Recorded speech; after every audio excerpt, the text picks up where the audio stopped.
Signs like scouring or poor performance, they're very, very non-specific. So there can be multiple factors that contribute to why lambs scour, and we often see lambs with a high parasite burden that are not scouring at all. So it's not a very specific symptom of a high parasite burden. I mean, it can be, but it might not be.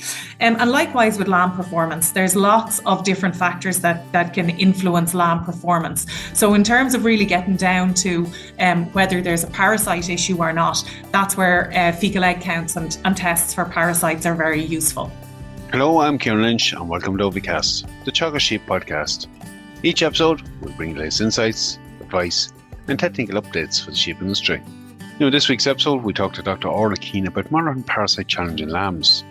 Orla talks to us about using fecal sample and monitor worm burden, explaining the process and what's been tested and what the results mean. Orla discussed the thresholds for dosing and the factors that influence the rise in worm counts. We move on to discuss using a drench test to determine dose efficacy. And we finish up the episode discussing best practice around fecal sampling and why it should be used on farms. We start off with Orla discussing the challenge stomach worms pose from this point of season onward. These parasites have a negative effect on lamb performance. They reduce feed intake and they reduce nutrient use and ultimately lamb performance.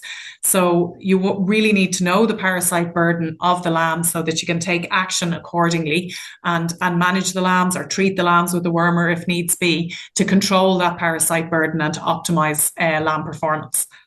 Orla, it's fair to say that, look, there will be physical symptoms of lambs being under pressure, scouring, and maybe lack of thrive that certainly are related and linked closely to the parasite burden, but we can often see high parasite counts or high worm counts, maybe not the same physical symptoms. Like typically we think of scouring lambs, we could have pelleted dung coming out of lambs with high counts where that parasite's doing damage.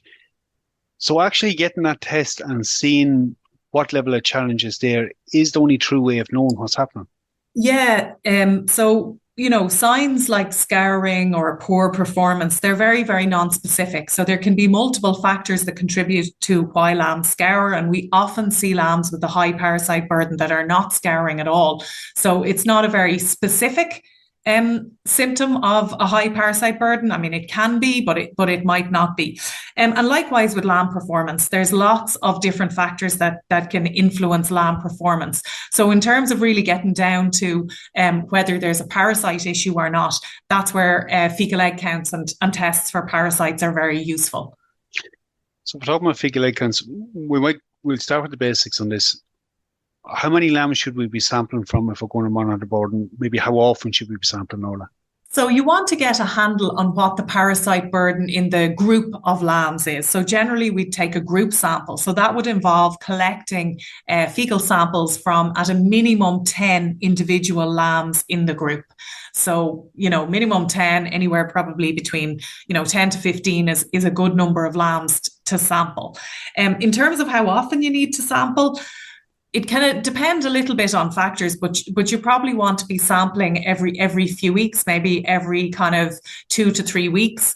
Again, it can depend a little bit on the purpose of the sampling. So as the counts get higher, you might want to sample a little bit more frequently to keep a closer eye on them.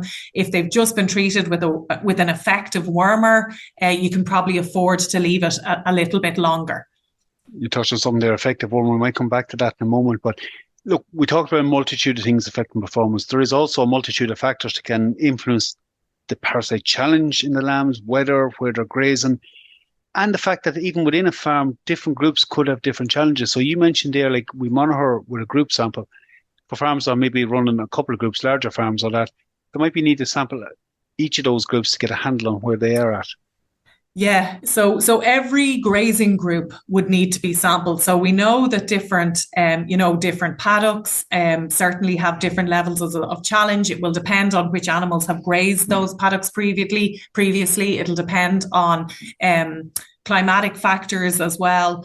So yeah, you really need to test each of the individual grazing groups. You can't assume that the burden in every group will be low just because the burden in one group is low. So with the sample taken, there are a multitude of labs around the country doing this testing, and there are some veterinary practice and other bodies as well testing at the moment. There is opportunities there to get that tested right around the country and send off those samples. I suppose it brings us to the fact that for those that are already doing it, when you get the results back, what are they actually testing? Yeah, so when a fecal sample comes into the lab, what they do is they mix the sample with some salt, and the parasite eggs float to the top, and then they count the parasite eggs under the microscope. So they'll generally recover eggs from a number of different types of parasites. So you'll have your nematodyrus parasite, you'll have coccidia, you'll have your strongyles, you'll have Menesia, commonly known as tapeworm, and strongyloides. So you may be getting results back for a variety of different types of parasites. Nematodyrus and coccidia, they're generally parasites of young lambs. So usually from this time of year on, they're not a major concern. The major parasite of concern, and I suppose the figure that you really want to be concentrating on, is the strongyle egg count.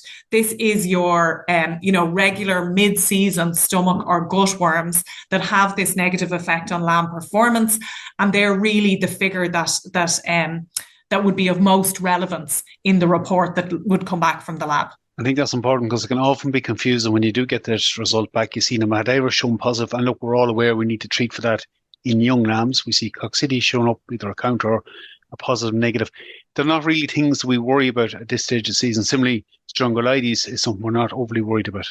No, strongyloides is not a very pathogenic worm. What's of much more concern is the strongyles, and they've got quite similar names. It can be quite easy to confuse them. So it is important to distinguish which one is important. So look at the strongyle egg count, and the others are of less relevance, I suppose. Menesia and strongyloides are not very pathogenic, and coccidia and nematodyrus, generally at this point, lambs have reasonable immunity to them, so we're not too worried about them. Okay, so we get back the count. Maybe some harm explains. So the strongyles are the ones we're worried about. What is that count? What is it for a start? And at what point do we become concerned that we need to go in and treat, or we can afford to leave them for longer? Yeah, so what it's measuring is the number of strongyle eggs per gram of feces. Now, it's obviously only the adult worms that lay eggs. So really, I suppose it's measuring kind of the number of adult worms, and there may be immature larvae in there that aren't laying eggs. If the count, we tend to divide it in kind of high, medium, low counts. And generally, once they start getting up around the 600 eggs per gram, this is the point at which we'd probably think about the need to treat, that it's going to start impacting on lamb performance, and would indicate that the lambs need to be treated. Okay, so I think that's a handy way of looking at the low counts. They could be perfectly fine with counts of 200, 250 eggs per gram. Yep, absolutely. And, you want them to have exposure to worms, some exposure to worms, in order to develop that immunity. So limited exposure to worms is probably a good thing, but exposure, a lot of worms, is where you get the negative impacts, and that's what we need to be concerned about. And again, one of the advantages of getting this test back, if you do get back a count of 200 eggs per gram, you're saving yourself going in with a dose at that point too. You're potentially helping to delay resistance on your farm by not dosing at low burdens that you wouldn't have otherwise known about. Yes, absolutely. Okay. We have our count. We can treat or monitor our count for those that do it regularly. I suppose it's important to clarify too, Orla, counts can change quite rapidly if the conditions are suitable. So a couple of weeks back, we got that brief blast of heat. We had damp conditions on farms. That is advantageous for worms. We can see a count rise quite rapidly if the weather allows it. And I suppose similarly, in years where we've seen drought or dry weather, we could see counts staying low for a long time. Yeah, so these parasites, what they really like are wet, warm conditions. So what you tend to find, and what they don't like, are dry conditions. So in dry conditions, the parasites remain trapped within the dung. They can't get very easily out of the dung, out onto the grass. They can't move up the grass to be eaten. So when you've long dry spells, the worm count tends to stay low. Then when it's rain, when the rain comes, the parasites can get out onto the grass. They can move up the grass to be eaten. But there is then that time lag. Remember, as I said, it's only the adult worms that lay eggs. The immature don't. So normally it'll be a couple of weeks, 2 to 3 weeks after the conditions changes, when you'll see high egg counts. But there will be immature larvae there before that. Monitoring is one very useful thing we can do with fecal egg sampling. I suppose the other useful task there comes back to something you mentioned.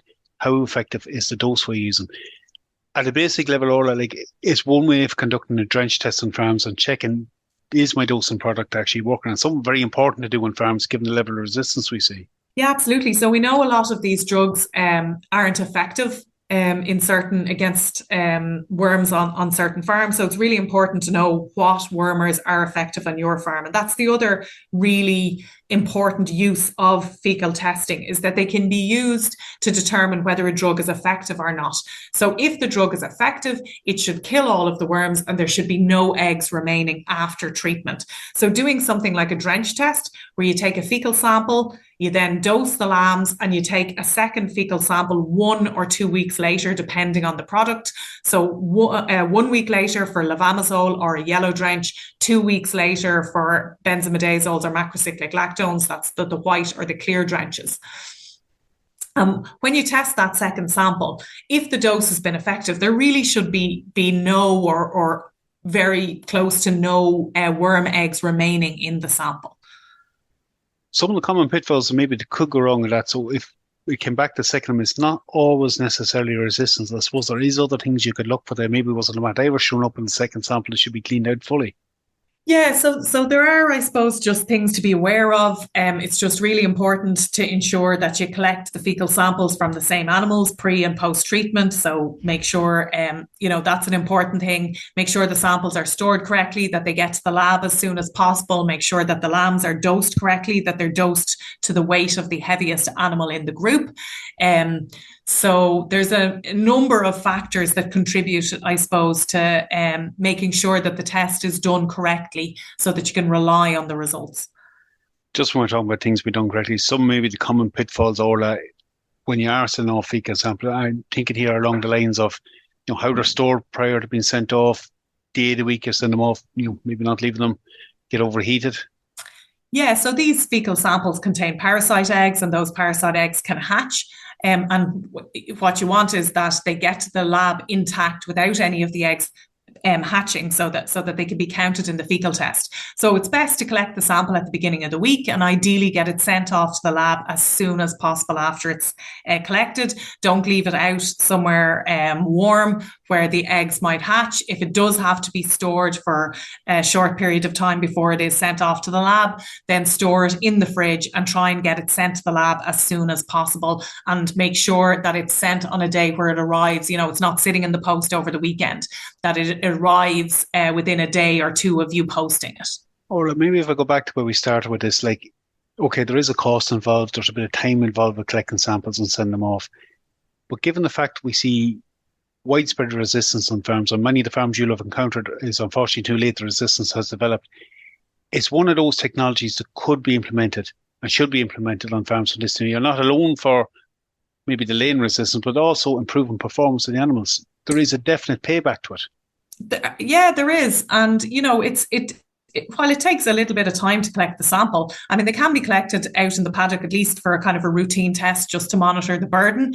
So you can have the sample collected in 10, 15 minutes and then get it sent off for posting. So there's a little bit of time and obviously a little bit of cost involved as well. You probably want to contact the lab beforehand to make sure you have your sampling packs ready and get it packaged up and sent off.